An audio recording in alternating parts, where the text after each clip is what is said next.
তাইলে একজনে বাড়ি যায় সবাই একটু বাবা খাজা বাবার দিকে একটু লক্ষ্য করে একটু হেল্প করবেন আপনারা, যেন এটা সামনের দিকে একটু এগিয়ে যায়। তবে সবাই যে নীরবতা পালন করে গান শুনতেছেন, আল্লাহর দরবারে লাখো কোটি শুকরিয়া। এরকম নীরবতা পালন করলে আমাদের যে আলামিন ভাই আছেন, ইনশাআল্লাহ আপনাদের গান মন ভরে দেব শুনলে। দয়া করে যদি আসতেন, ওখানে নির্ভরতা আছে, একটু সামনেও গায়ে বসেন। প্রিয় দর্শক, আসসালামু আলাইকুম। আমরা কিন্তু এই তারু সাপুরি এবং তারু বাইরে আমরা চিনি আগের থেকে, কিন্তু এখন সে প্রতি বছর একটা খাজা বাবার অনুষ্ঠান করে। আমরা জানতে চাইবো যে তারু আজকে কত বছর যাবত অনুষ্ঠান করে। তারু, আসসালামু আলাইকুম। ভালো আছেন ভাই? এই যে আপনি প্রতি বছর যে অনুষ্ঠানটা করেন, এটা কত বছর যাবত করেন? 40 বছর 40 বছর যাবত করেন না? তো অনুষ্ঠানটা সম্পর্কে কিছু বলেন। অনুষ্ঠানটা আমার খাজা বাবা করতে দেয়, আমি করি।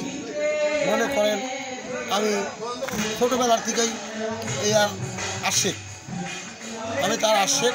আমি সারাক্ষণ আমি এগুলি নিয়েই থাকি। আর মানুষকে শুধু যা কিছু হয় আমি দেখি। আর একটা কথা হলো কি, আমি এটা 40 বছর করি, আমি এটা করতেছি, আমি এখনও করি। আর আলাদা বাসে রাখে, আমি প্রতি বছরই একটা করে ডেক বাড়াই। আগে আল্লাহর দোয়া, পীর মুর্শিদের দোয়া, আমার খাজা বাবা আমার করতে দেয়, আমি করি। এবছর কয়টা করছেন খিচুড়ি? এই বছর করলাম 27টা। 27টা? হ্যাঁ। আপনার তো অনেক ভক্তবৃন্দ আসে আপনার এখানে। আমার অনেক ভক্তবৃন্দগণ আছে, আমার দেওয়াই আছে আল্লাহর রহমত।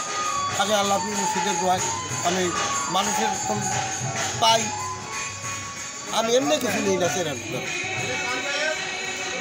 ধন্যবাদ তারু ভাইকে। তারু ভাই আমরা চিনি যে হ্যাঁ, অনেক সময় আমাদের সাপের খেলা দেখায়, বিভিন্ন জায়গাতে সাপ ধরে আনে। এবং তারু ভাই, যদি আপনার যদি কই যে সাপ কোনো সমস্যা বা কিছু করে, আপনার যোগাযোগ করবে কেন? আপনার মোবাইল নাম্বারটা বলে দেন।